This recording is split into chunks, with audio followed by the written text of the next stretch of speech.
Okay, thank you very much for this kind invitation. I'm very happy to join this distinguished seminar. And I'm going to talk about some recent results obtained with Cristiana De Filippis. And these results, they are connected to a number of topics that have been developed at length over the last years by several authors, but they are also classical in the sense that that they've been around for many decades. Okay, let me go to the classical Poisson equation, to the classical, actually Laplace equation. And we all know that solutions to these equations are smooth. Okay, and this can be proved in any way. Okay, now the main basic question is the following. What happens when we add coefficients?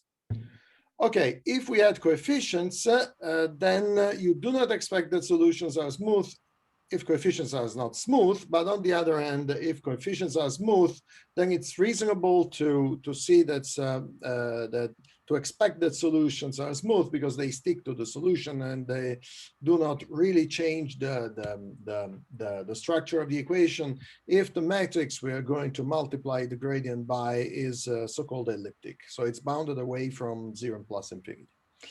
So that's essentially the content of classical Schauder theory, classical Schauder estimates.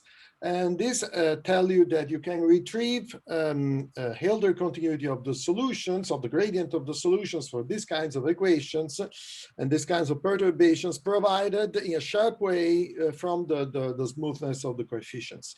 These are very classical results and are originally due in the interior by Hopf. And then the first proof, the first real proof of with the sharp exponent up to the boundary, that so-called Schauder estimates is due to Renato Caccioppoli and then simultaneously to Schauder, but Caccioppoli was really the first to go up to the boundary with the sharp exponent.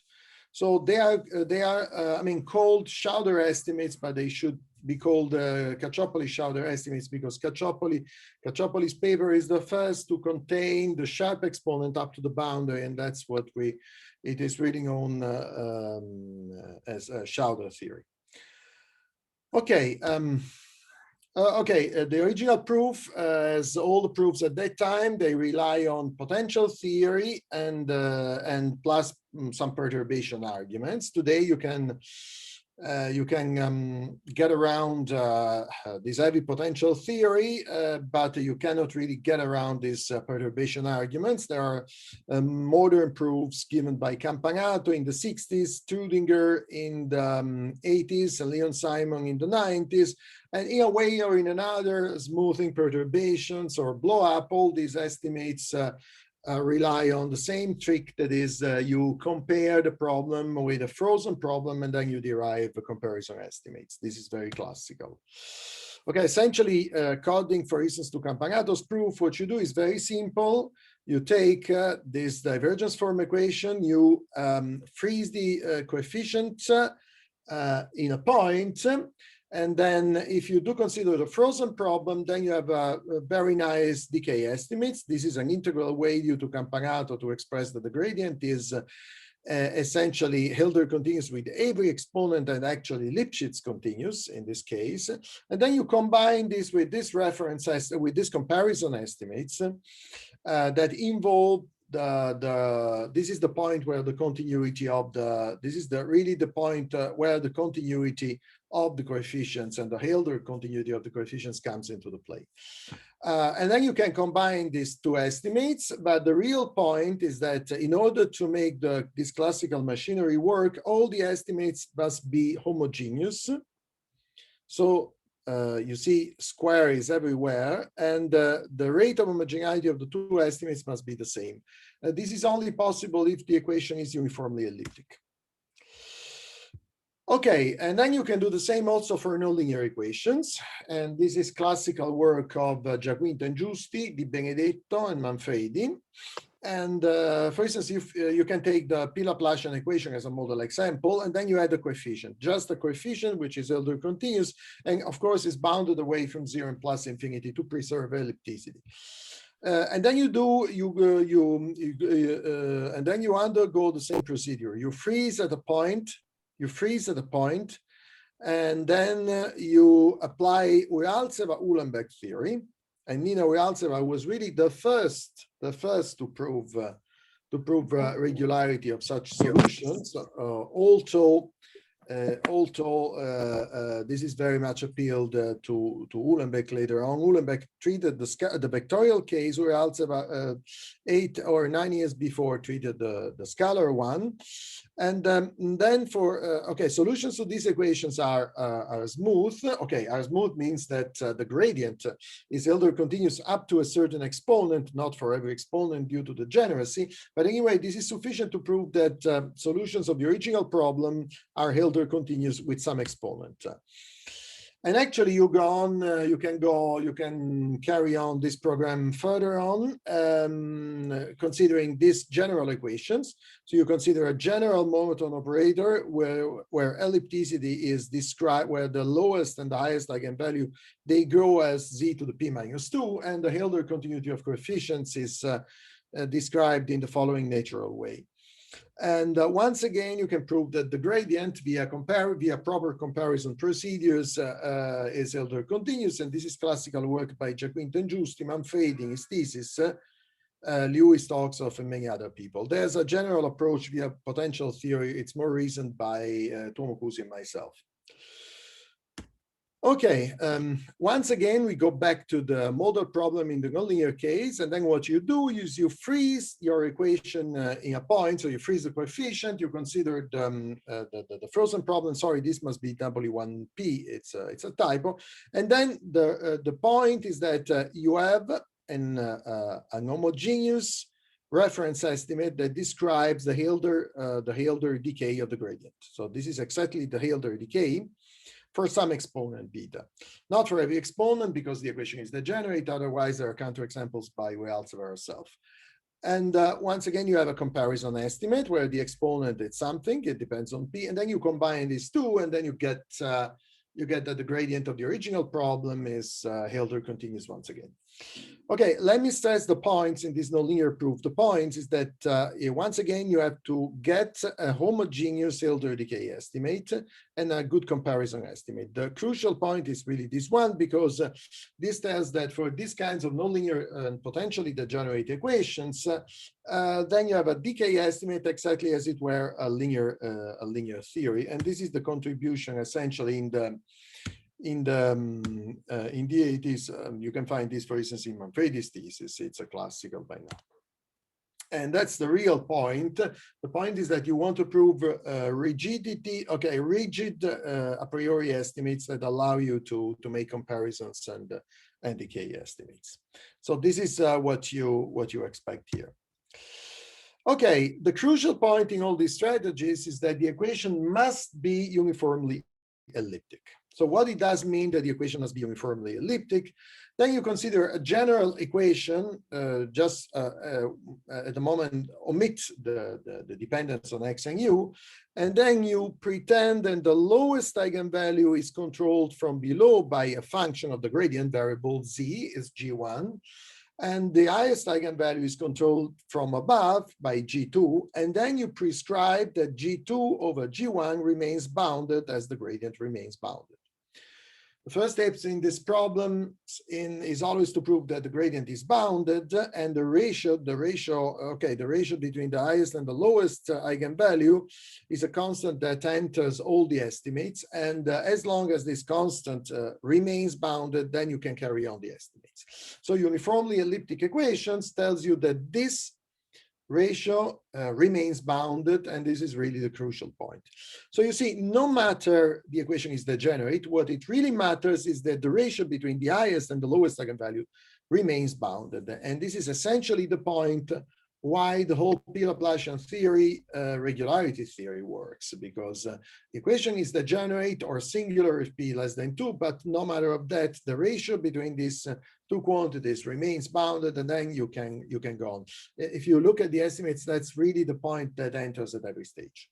And then similar definitions you can give also when coefficients are there by freezing coefficients. I mean, it's not difficult to imagine at this stage.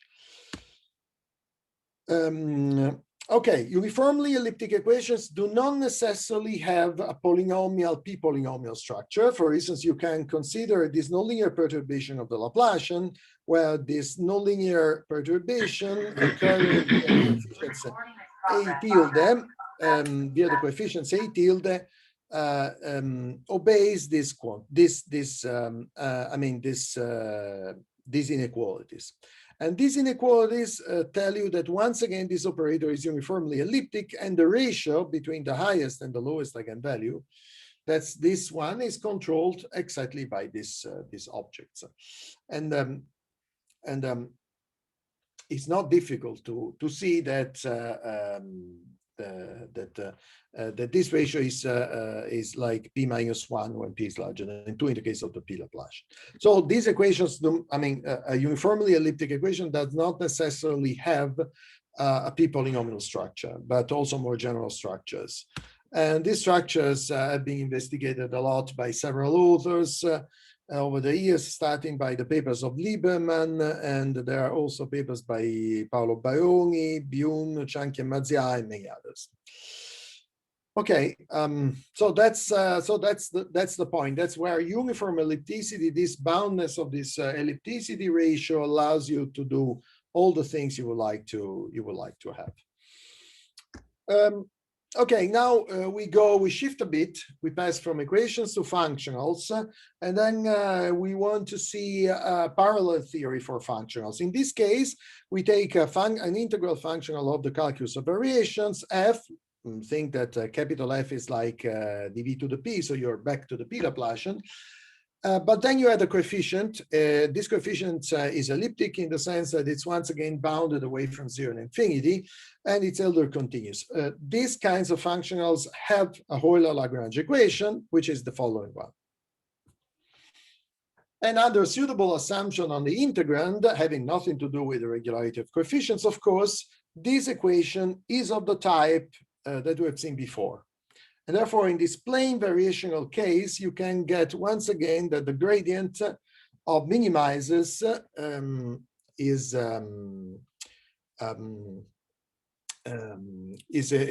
locally Hilder continuous. But this comes once again from the equation. Okay, the situation becomes more difficult when you do consider a non-smooth dependence on coefficients. And in this case, the classical model example is given by this additive perturbation. So you take the integral f, and then you add a function which is non-differentiable, but only Elder continuous. So once again, from one viewpoint, you get a good integrand like dv to the p, and you add something which is Elder continuous. And then you would expect that minimizers are regular. But now you encounter a difficulty if you want to use the previous results, and you can't, because just the Euler-Lagrange just cannot be written, because H is non-differentiable. So H is non-differentiable, and therefore you cannot appeal to the theory of elliptic equations. You can appeal to this, and you have to go to take another path. And this is done once again in classical papers, starting by Frese, Giaquinta and Giusti, Ivert, Manfredi, and this goes from the end of the 70s to the beginning of the 90s. And they still are able to prove that the view is locally Elder continuous. Once again, you go on via comparison argument, but now the comparison doesn't involve exactly a freezing, or in a way, it freezes directly in the integrand. So you take as comparison functions minimizers of the integrand without the lower order terms, and these are as good as you might hope. And then you have to do the comparison estimate. Now the comparison estimate doesn't go via minimali. It doesn't go via the equation, because the equation doesn't exist, but goes directly via minimality. That's the point. So there's a way to use directly minimality to get comparison estimates. So therefore, you get regularity of minima without using the equations. This is very classical work, and this is very classical work. There are famous papers on of Giaquinta and Giusti, Ivert, Manfredi, Frese, and this is the classical period of these kinds of theory. So summarizing, if you have equations, you make perturbations directly in the equations. If you have functionals, you can still make perturbations directly in the integrand, but at that point, the equation doesn't come directly into the play, and then you have to use minimality. You have to use minimality. Okay, and then you can do the same things in the uniformly elliptic setting, when this is a uniformly elliptic integrand, also when there is a lower dependence on W. Why? Because there's another effect here, noted in a famous Acta Mathematica paper by Giaquinta Giusti from the 80s, that tells you that get me just a measurable function C. Now I take just a Carathéodory function, so it's measurable in X and it's just continuous in W, but continuity in W is not used but for proving that the composition is measurable. So you're not using this from irregularity estimates. Okay, get me a measurable coefficient. Again, if you have a measurable coefficient, then the Georgi-Nash-Moser theory still works directly for minimizers with measurable coefficients and therefore without having the Euler-Lagrange equation. So once you have that the minimizer is a bit Hilbert continuous, then you switch. If you prescribe further that the dependence on X is Hilbert continuous, then the global dependence on this object is Hilbert continuous, is a bit Hilbert continuous, and then you're back into the game. You're back into the game because you can prove in a sense that the gradient is Hilbert. Once the gradient is Hilbert, then W is Lipschitz, and then if it's Lipschitz, then you have all the Hilbert continuity on this object as much as prescribed by the dependence on X, and then you're back into the play. Once again, this is available only in the case of uniformly elliptic integrands. So you cannot go behind uniform ellipticity. And once again, you have to do comparison with minimality. It's a bit more difficult, but then you can go. Okay, and now we go to non-uniform ellipticity. So non-uniform ellipticity is described as follows. Take assume just for simplicity that the partial derivatives are symmetric. This you can always do. And this always occurs, for instance, in the case this is the Euler-Lagrange equation of a functional.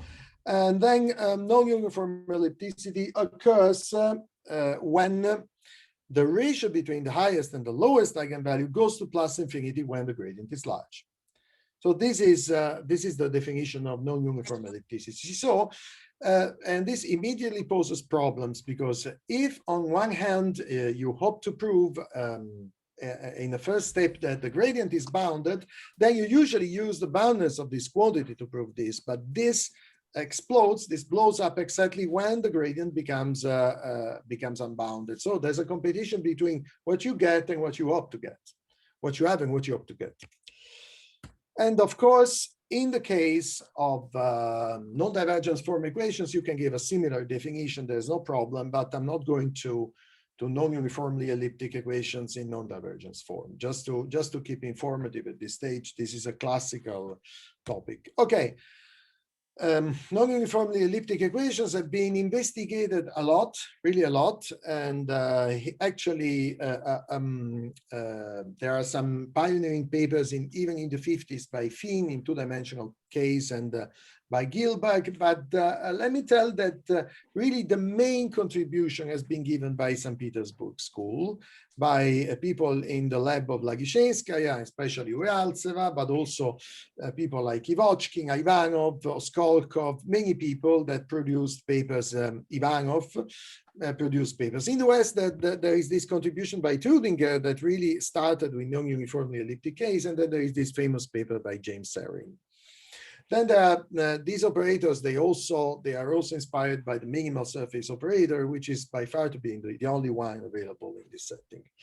Okay, this is the traditional story, and also there are more recent papers. And once again, I would like to mention the seminal contributions by Zhikov, who worked a lot on this on these kinds of operators in the setting of homogenization. There's a beautiful book by Zhikov, Olenik, and Alkutov no, in Kozlov, sorry, Kozlov, Zhikov-Oleinik, which is really the reference textbook on homogenization nowadays. And it contains really a lot of brilliant ideas. Really, Zhikov's papers are very much interesting.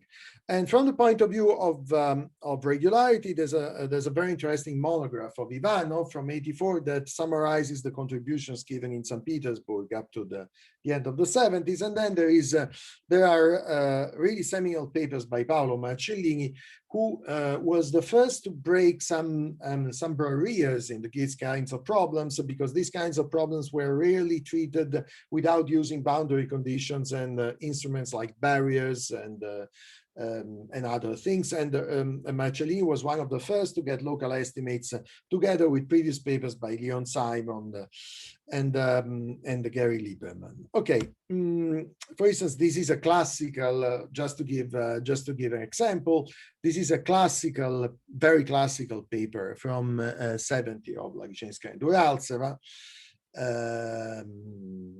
where they get gradient estimates. And these are classical papers by Neil Trudinger. Actually, the first one is linked to his PhD thesis, if I'm not mistaken. And then the second one is another famous paper where non-uniform ellipticity is more concerned with coefficients. And this is another very deep paper by Leon Simon, which is also linked to the structure of minimal surfaces. But inside there's a lot about non-uniform ellipticity in general. Okay, in the variational setting, we have Euler-Lagrange equations of, we say that a variational integral is non-uniformly elliptic, is essentially this ellipticity ratio, this pointwise ellipticity ratio goes to plus infinity at some points. And when z goes to plus infinity. And that's the same equation, the same definition given for equations, just adapted to the case of the function. Okay, now the real quantity that comes into the play in these theorems is this ellipticity ratio, so the ratio between the highest and the lowest eigenvalue. Typically, in all this literature that you saw mentioned before, there's one king permanent assumption, and is the following one: you prescribe a growth on the rate of coefficients, on the rate, sorry, of this, on how this ellipticity ratio blows up at infinity, and this must be a power type. This is the classical assumption that you find in almost all these papers. We go back to this assumption later on. And in particular, delta cannot be so large. Power type means that if the lowest eigenvalue grows as a power that we can in general describe as p minus 2, then the highest one goes with another power, so that you can reformulate the previous assumption in the following way. Okay, and in this setting, these have been called PQ growth conditions in Marcellini's terminology. There's these beautiful papers by Marcellini crossing the end of the 80s and the beginning of the 90s, but there are also more recent interesting ones. The classical ones are from those years, and these are used to formulate PQ growth conditions. It's interesting that both Zhikov and Marcellini were inspired by problems from nonlinear elasticity, and actually there is a very interesting model to describe cavitation in nonlinear elasticity due to Marcellini from the 80s, and this is done via relaxed integral functionals. In my opinion, people interested in cavitation and in nonlinear elasticity, they should also go back to these kinds of models. They could find interesting things over there. A basic condition, so is the following. So we have seen that this cannot blow up so much, and in fact, cannot blow up more than a power like q minus p. And if you do not want that this blows up too much, too fast, and therefore potentially breaking regularity in this competition between boundness of the gradient and the growth of ellipticity ratio, then you have to pretend that the distance between q and p is not too large. And this is the content of famous counterexamples by Marcellini and Giaquinta. Essentially, both Marcellini and Giaquinta produced very similar counterexamples at the same time, in the same department, by the way, strange things. They came across the same counterexample, saying that if Q is not too far apart from P, then you break regularity. On the other hand, conditions like this were found to be necessary by Marcellini to prove that the gradient is bounded. Let me point out that in these kinds of problems, the boundedness of the gradient is really the crucial point, because essentially the problem distinguishes himself from being uniformly elliptic at infinity. If the gradient never goes to plus infinity, then this problem, this initial differentiation is, becomes immaterial. In non-uniform ellipticity, it becomes immaterial if you a priori know that the solutions are Lipschitz, of course. And okay, the thing is that therefore the highest eigenvalue cannot grow too faster than the lowest one. That's the first crucial information in this setting. And then there are a lot of papers, devoted to find bounds, different bounds, optimal bounds. Optimal bounds for the gradients are not known yet. Optimal bounds for boundness of U are known, because I just forgot to tell you that these bounds are necessary already to get the boundness of U, not of the gradient itself. So if you break this condition that Q must be close to P, then irregularity starts from the very beginning. Okay, these are, for instance, recent papers. There are two interesting papers on CPAM and on analysis and PDEs by Bell and Schaffner, devoted to look for new bounds. There's another interesting paper by Schaffner. Hirsch and Schaffner, they have a very interesting paper where they prove regularity under the optimal bound, and the optimality comes from Marcellini's counterexample. And then there's a new paper by De Filippis, Christensen, and Koch, which is in preparation under a special structure. They get even a better bound. Okay, but this is just to give an example that there is some activity on this kind of problem. I'm not going to talk about anyway sharp bounds a lot in the following. Okay, so now let me recall what is known in the uniformly elliptic setting. So in the uniformly elliptic setting, there are two classical facts. The first is Schauder estimates, and that's the first one. And the second is that Hilder continuity of the gradient of minimizers when you have a non-differentiable function. These are two classical and famous results from the 80s. Now, the point is that the validity of these results in the non-uniformly elliptic case has remained an open problem for several decades. There are many, many papers devoted to prove regularity of solutions when there are coefficients, but there's no one paper that in general is treating Hilder continuity of coefficients under these kinds of assumptions. So these are two open problems, and the first open problems is the Schauder theory for non-uniformly elliptic problems. So get me that in the simplest case looks as follows. Get me a non-uniformly elliptic operator, add coefficients, add external Hilder continuous ingredients, and then prove that the gradient is locally Hilder. And if you look at all these papers that I told you, then there's always differentiability on coefficients or even higher smoothness. Second open problems, then you get non-differentiable functions. Okay, in this case, we get solutions in recent papers by Cristiana De Filippis and myself, and we are able to devise a new technique or a new approach to this Hilder continuity, and which is a hybrid perturbation approach. This is, as far as I know, the first time that you don't get a purely perturbation approach to Schauder theory, and then we are able to catch both the cases. Okay, let me go to the theorems now. But let me just give feedbacks from this open problem. Okay, this is the classical Giaquinta and Giusti paper following this, the Acta Mathematica one for minimizers, where they prove that they have Hilder continuity of the gradient. And look by the comments of Gary Lieberman, and he comments, in fact, that these results are much striking when applied to uniformly elliptic equations. Essentially, because if you want to apply this approach to non-uniformly elliptic equations, then you have to assume that the gradient is bounded. But assuming that the gradient is bounded is tautology for saying that the equation is not non-uniformly elliptic, is uniformly elliptic. So in other words, these kinds of approaches that were known at that time were not available in the non-uniformly elliptic case, and the problem remained open there.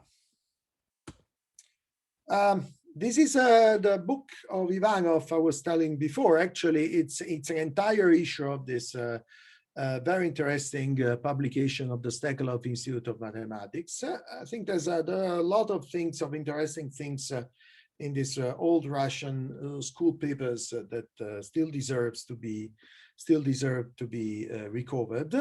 And this is essentially the point where, once again, it is noted that you can treat non-uniformly elliptic, that the crucial point in treating non-uniformly elliptic problems is when you have a priori bounds of the gradient. And this is really the crucial point to get. Of course, here there's a point where Ivanov is talking about parabolic equations, but for elliptic equations, that's the same. And this is a theorem of Lagichenski and Alcev, and you can note that that once again, in order to treat non-uniformly elliptic equations, you need everything in terms of the boundness of the gradient, and then you need also smoothness of coefficients. So differentiability of coefficients, of all kinds of coefficients, plus growth assumptions of this type that are natural because now the gradient is bounded. And this is another point where these kinds of problematic issues come again. This is another paper of Giaquinta and Giusti, where they observe that, in fact, if you want to apply their theorems, for instance, to minimal surfaces or to non-uniformly elliptic equations, then there is a problem because you need a priori gradient bounds. In other words, these methods, they do not work for non-uniformly elliptic problems. Okay, and now let me go to non-uniformly elliptic problems, but to a very special case, which is not exactly non-uniformly elliptic in the sense that I showed you before. Okay, this is an old paper by Irene Fonseca, Yamali, and myself. And okay, consider this nowadays known as double phase functional. This is a functional that changes its structure according to the size of A of x. So when A of x is 0, then this grows like dv to the p. Otherwise, it grows like dv to the q. So it is not exactly of the p polynomial type we see. And now we observe that if q and p are far enough, depending on the regularity of the coefficient, which is assumed to be Hilbert continuous, so we are in the realm of Schauder theory, then you can find minimizers that are discontinuous. And in particular, they can be badly discontinuous, in the sense that the set of discontinuity points can be of Hausdorff dimension close to n minus p, as you might like. Since any minimizer makes the energy finite, and it's therefore in W1P. So this means, in other words, that the minimizer is nearly as bad as any other competitor. So this tells you that when you depart from the standard P growth assumptions, Schauder theory does not hold in general. And observe that this is a scalar functional. It's a very convex functional. It's a very simple functional, and this functional was first considered by Zhikov. We manipulated a Zhikov original two-dimensional examples in certain special situations, and then we understood that there was more general fact behind. And this was originally done in one-point singularity by Esposito, Lanetti, and myself. And then there's a recent interesting paper where these kinds of examples, where minimizers actually show up with a fractal singular set, there are more general examples given by Balchidink and Surnachov. On the other end, if you take Q and P close enough and you violate this condition, then you can prove that minimizes, that you can prove the regularity you like. So on one hand, there are no Schauder estimates if Q and P are too far apart depending from alpha and n. But if they are close enough, then there is Schauder theory. This is these are another papers by Colombo and myself, and by Baroni, Colombo, and myself. Okay, so we have now a new phenomenon that Schauder theory depends not only on the rate of on the regularity of coefficients, but on how the rate of regularity of coefficients interacts with the growth of the ellipticity ratio. So that's a new phenomenon that wasn't noticed before. Okay, on the other hand, this is a simpler situation because this functional, in fact, is uniformly elliptic in the sense that we saw before. And in fact, if you freeze the integrand, then you see that this functional is perfectly uniformly elliptic. So is uniformly elliptic, but in the sense we are interested in the classical sense, but still there is no Schauder theory. So if you depart, so the idea, if you depart really from the standard assumptions and if you plug coefficients in, then the situation becomes more intricate. This functional is non-uniformly elliptic in a weaker sense, in the sense that if you do consider this strongest ellipticity value, so you put yourself on a ball and you do not consider the ratio between the highest and the lowest eigenvalue, but the sup between but the ratio between the sup and the info and the coefficient varies in a ball, then this goes to plus infinity. So this is weakly non-uniformly elliptic, but it's still uniformly elliptic. And now the crucial point is what happens for the real pointwise non-uniformly elliptic case. And this is exactly what we deal with in these papers with Cristiana De Filippis, and then we consider, for instance, model cases of the following type. You take a non-uniformly elliptic integrand that grows like c to the p minus 2 and cube minus 2, and then we still have a pointwise non-uniformly elliptic integrand, and then we want to treat exactly these kinds of model examples.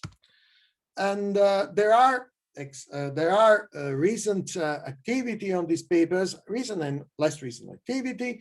For instance, there are papers by Lieberman, by Acerbi and myself, by Baroni, Colombo and myself, by Eleuteri, Mascolo and Marcellini, by Hassler and Oak.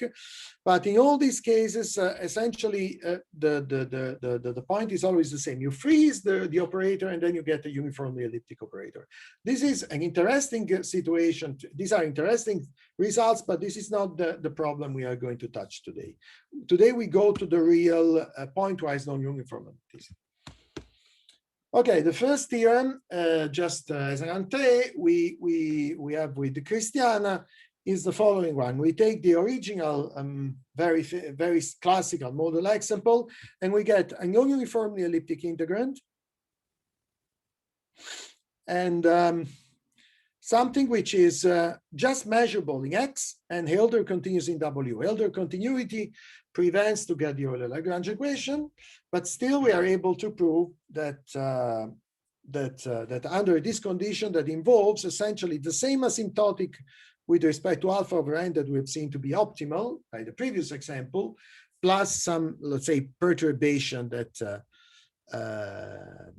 that it's technical, but really the crucial point is the dependence on this alpha over n here. Then we are able to get the analog of these famous results by Giaquinta Giusti, Manfredi, and Di Benedetto from the 80s.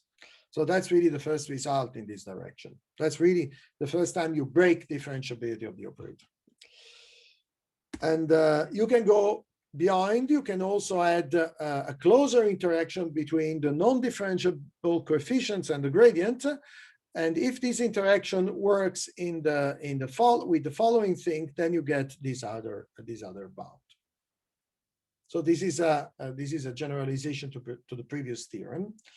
And in fact, you get also dependence on W, and dependence on W occurs at a lower rate. For those who know regularity theory, well, this is not surprising in the fact that you have to require this lower. It's in some sense natural, and we go on. The novelty is, again, that this is the first time that you get these kinds of operators under non-differentiable coefficients. Okay, this is, and now we go to the real Schauder estimates. This is, I just present with a model case. Again, I take an elliptic coefficient, which is bounded away from 0 plus infinity, a non-uniformly elliptic integrand, and then we get this bound. We pay a price of a square, because essentially the interaction between non-differentiability and f, it's too close, but that's the first result at all for general non-uniformly elliptic operators. And in particular, if we assume that the operators is non-degenerate, sorry, this Q must be outside. There's a typo here. But if we assume that this is non-degenerate, then we get really the Schauder theory. Assuming that the operator is non-degenerate, so this p minus 2, I told you it's outside the parenthesis, assuming that it's non-degenerate, is necessary to get the exponents you like. Otherwise, there are counterexamples by Realtsev, even in the uniformly elliptic case. But then we get a real Schauder theory with the same exponent. And of course, we have to use the previous result. So in some sense, this is a corollary of the previous results, but it's definitely not a trivial corollary. I mean, it looks natural once you have the gradient boundness that you can prove this, but then if you then you need really some new technical estimates to do this. And then we can also go to the more difficult case, but in this case, we have to pretend that P is larger than N. P is larger than N means that we know that a priori the some Elder continuity on the minimizer, which is in W1P, of course, by minimality. And the bound reflects this fact because Q and P tend to be the same when P goes to N. We tend to believe that it's unavoidable in this setting to get this. Why? Because in the uniformly elliptic setting, as I told you before, there's always a bit of Elder continuity coming up from the George's theory. But this is not the case. In the non-uniformly elliptic case, this is not available. And the situation is close to the uniformly vectorial theory, where you have smooth dependence on coefficients involving the solutions, but nevertheless you produce singularities, essentially because you break the George's theory from the very beginning. And after functionals, we get equations, and we take the approach suggested by Ivanov that you construct solutions that are a priori Elder continuous. Why you have to go to the Dirichlet problem? Because essentially, when you pass to solutions, there's an ambiguity between what is on the right notion of energy solutions, because you don't know where to start with W1P or W1Q, and this reflects on the choice of the test function you might get. And therefore, what you get, you construct a more regular solution. This is, on the other hand, not very restricted, because after all, when you start with a solution, this solution must come from somewhere. And it comes essentially when you solve a Dirichlet problem or another type of boundary problem. And once again, we have the two results. If you have this bound, which is a slightly worse by a constant of the one for minimizers, then you get that the gradient is Elder continuous. And once again, now this is written in the correct way. When you don't have a degenerate situation, then you can get exactly the same rate of continuity. That is Schauder theory, the classical Schauder theory. So these are the new theorems concerning these problems. And for more general functionals, then we have to go to the so-called relaxed functional. Well, this is a point that only occurs in non-uniform ellipticity, in the sense that when you have PQ growth conditions, then you go, you might encounter the so-called Lavrentiev phenomenon that was deeply studied, in fact, in this context by Zhikov. So the inf on smoother functions is strictly larger than the inf on less regular function. And this is an obstruction to regularity. And this is natural in certain occasions. So what you do you, following the approach originally considered by Lebig, Sering, and De Giorgi, and in this setting by Paolo Marcellini, you do consider the relaxed functional. So you take the lim over the lim-inf, and then you just consider this replacement, and this functional is larger than the original functional, and then the difference is simply called the Lavrentiev gap. And then you note that if the Lavrentiev gap disappears, then the two functionals, they do coincide, of course.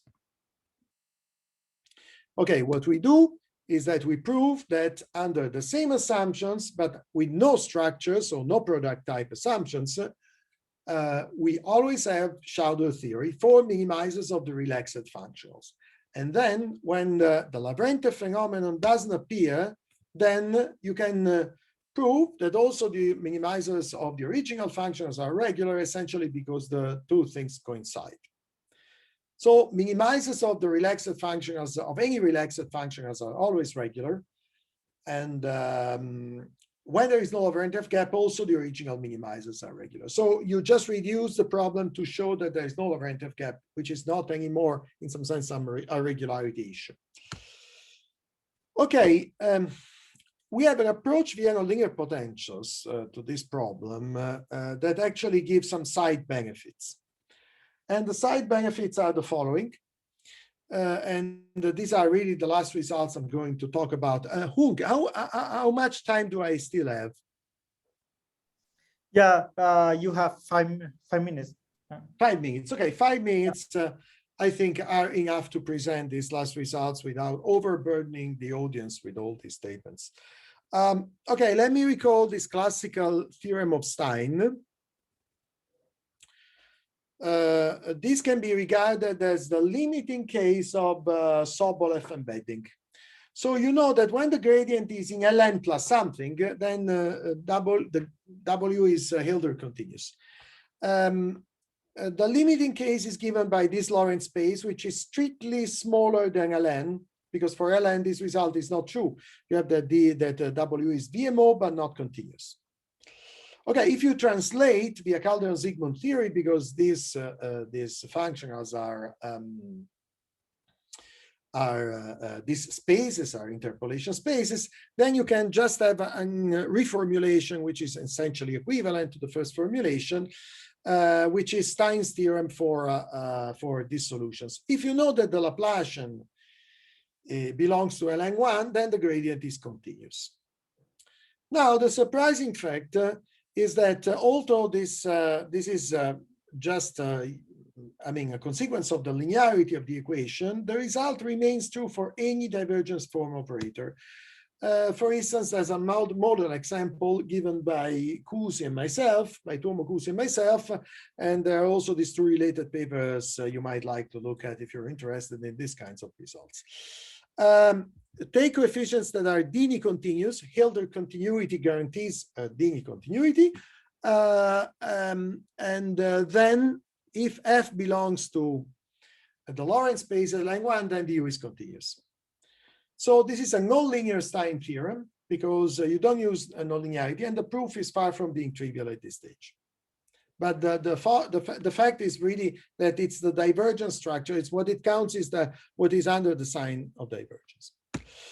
Okay, minimizers of these functionals. Okay, solutions to these equations when C is equal to 1, but also when C is not equal to 1, but take that example to be clear, are minimizers of this functional. So therefore, we have also in this case that minimizers of these functionals are Lipschitz provided F is in Ln1.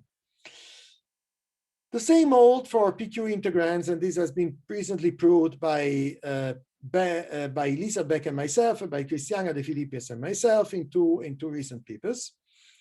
And the proof is much longer, but the idea is that it is really the divergence structure that matters at this stage.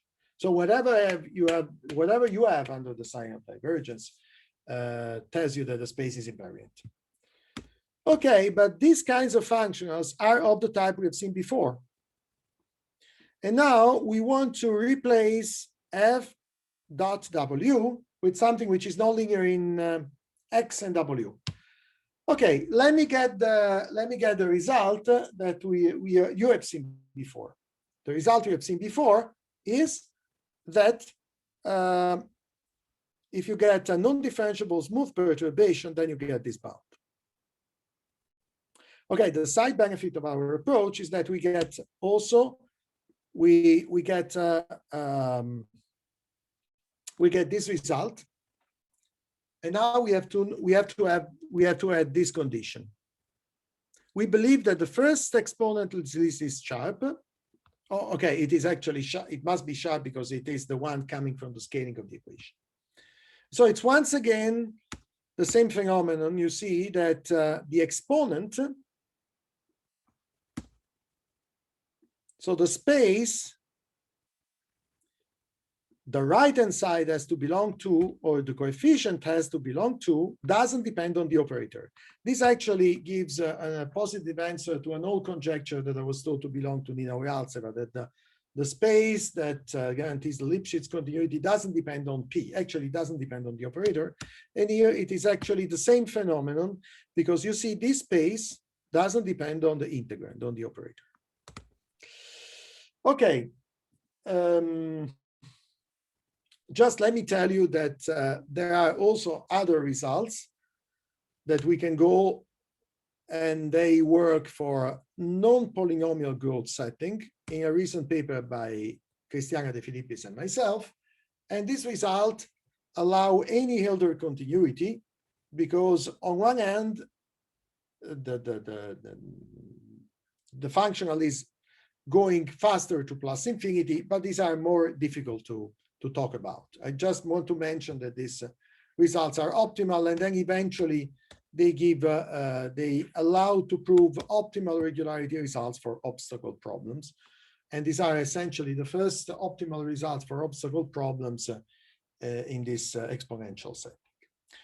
I think I've said enough, so thanks for your attention.